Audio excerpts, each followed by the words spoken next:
Ladies and gentlemen, welcome back to a new season of FM. FM22 is out. I'm actually recording this the day after that it came out.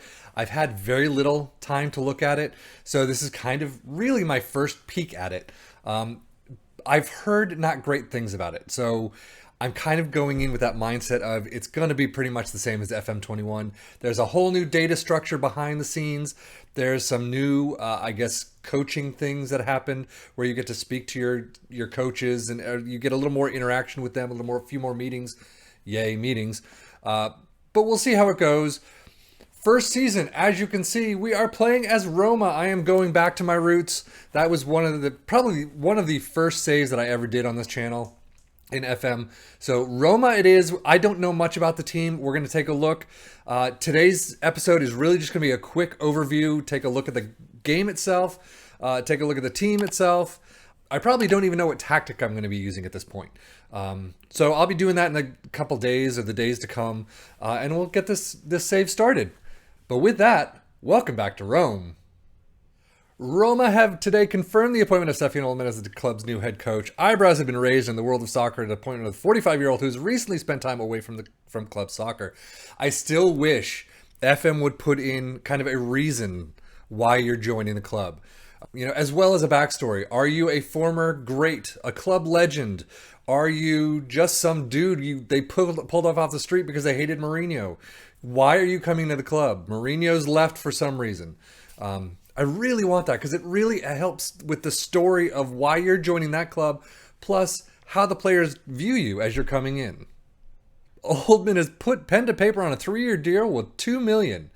Again, money means nothing here, so whatever, except it's an achievement, I think, to get $10 million salary or something like that. I don't even remember. I'd like to formally welcome you to Roma. This is Tiago Pinto. To get you acquainted with the new surroundings, you'll receive our introductory welcome pack. Before going to the final version, and objectives we're to proceed together with. Wow, that sentence is really odd. Once again, congratulations, and I'm sure you will lead us to great things. So, reputation of Roma is pretty good. Media prediction is 6th. I think in real life they're expected to get up to 4th. Mourinho is not doing all that great from what I've heard. Again, I don't know much about this club. I don't know much about Roma right now as it stands. Mourinho, I've heard, got killed in Norway, like 6-0 or 6-1 or something like that, during the Euro Cup. So we are in the Euro Cup 2. Is the Euro Cup 2 the third European group?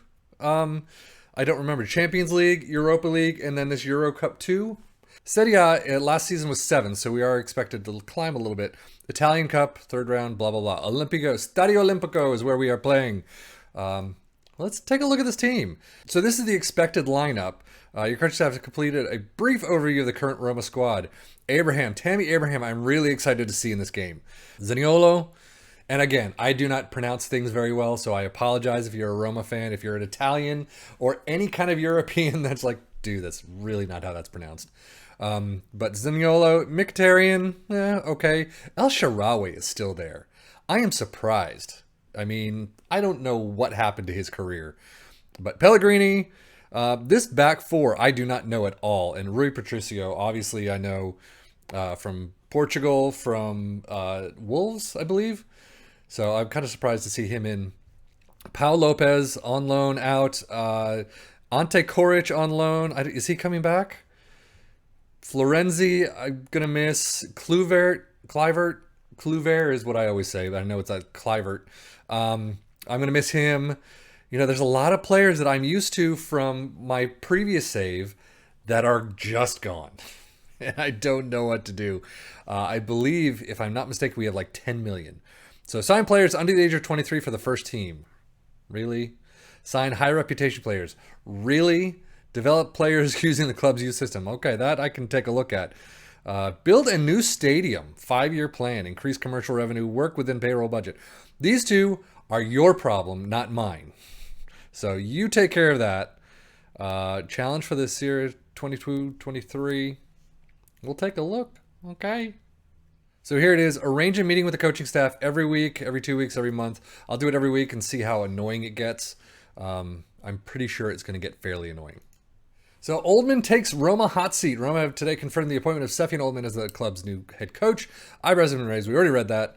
Based on the league rules, we are only allowed to register the first two non-EU players we sign this season. Any further signings will not be allowed to take part in official matches until the following campaign at the earliest.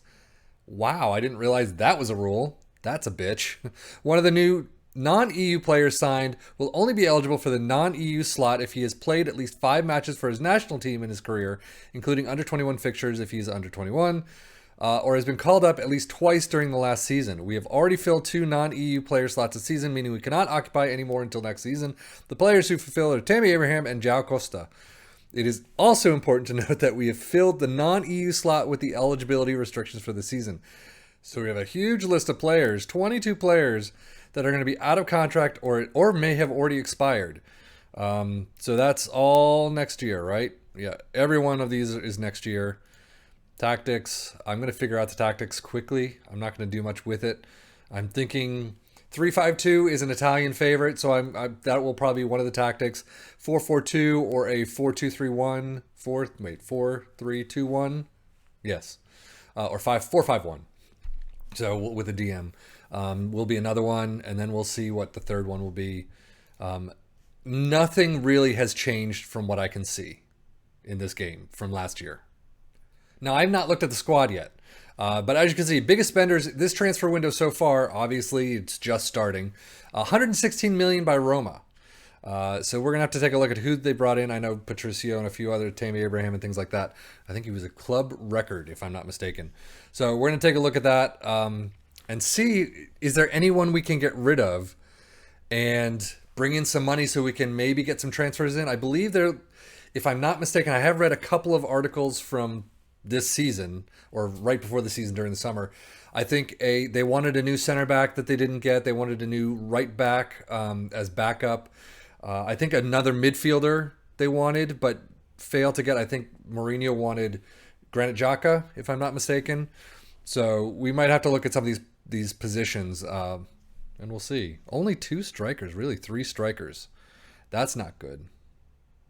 As you can see, most of the squad is probably an average of about 3 stars current ability. Obviously, I'm going to play with some potential, but I think it looks like we need to bring in some people. And I don't know who. Chris Smalling is injured. I never had a big hard-on for Chris Smalling, but, you know, whatever. Mkhitaryan same, but he looks like he's the best on the team. Transfer-wise, how much money do we have to spend with? 14 million, 0.26. So we have some. Fun. I still wish that FM would do a real quick tutorial instead of these inductions. They're so maddening at times. I understand why they do it, but say, hey, your club is the Rovers. You're going up against your heated rivals. This is how you set up your tactic. This is how you do these things. Take 15, 20 minutes and do a tutorial. That's what I'm hoping for. Tactics, I just did a quick, what am I supposed to respond to? One thing to note, this is the Game Pass version. Since I didn't get a Steam copy like I usually do from normal channels, I went with Game Pass this year. I will get a Steam copy next year. There are some funky things to the Steam copy. There's no pregame editor. I don't really use it anyway. I thought about doing a couple things here and there, some Ajax, what if they didn't leave, like Suarez comes back, things like that. However, no pregame editor with a Game Pass version. I'm having some weird clicking issues here and there. So when you load up Game Pass, it pops up your Microsoft account and you have to click, let's play as your account. It does it every single time. And every now and again, I don't know if it's because my PC is so poor, but I can't click on Let's Go. So I have to shut the whole thing down, restart it. There is a game service, Microsoft game service, that if you reset it, it starts working again. But it's such a pain that I don't know what I'm going to have to do. However, I'm going to try and figure this out. We have 14 million to spend. I don't know what to do. So as I'm taking a look around, this team is not bad. I still have to get into this game and figure out if they're really top 4 contenders. Mkhitaryan has a lot of low numbers. Some really good ones. Anticipation, finishing is fantastic. Natural fitness of 17. But free kicks, heading, some of these things, long throws, I don't care. Marking would be nice if you're going with a gegenpress, which we're not. We're doing a tiki-taka type style. I'm trying it out. I'm going to see how it goes. So he's not great coming back to defend. Zaniolo, dribbling, aggression, determination, strength, and pace is nice. Fazio finishing 14. I'm noticing Ibanez tackling of 17 is fantastic. Heading 17 or 16. Anticipation of 17. But my wingbacks or my fullbacks at this point are I mean, crossing of 14 is not bad. Tackling of 11 sucks for this level at least. Heading of 11, I mean, you guys are not going to be the greatest. That neck tattoo must have hurt. I don't like neck tattoos, but damn. Pace and stamina is fantastic. Usually when I say pace and stamina is fantastic or acceleration is fantastic, everything else is kind of... but tackling of 12, not great. Crossing of 13, I mean, if these guys are going to be coming up the pitch and crossing it over, not working. So far I can see some areas where I can definitely look for people. But again, it's going to have to be kind of getting rid of some dead weight and some things here and there. So I'm going to have to see how that goes. Schedule-wise, if I go to the schedule, we do have Roma second 11. I love how they've set it up.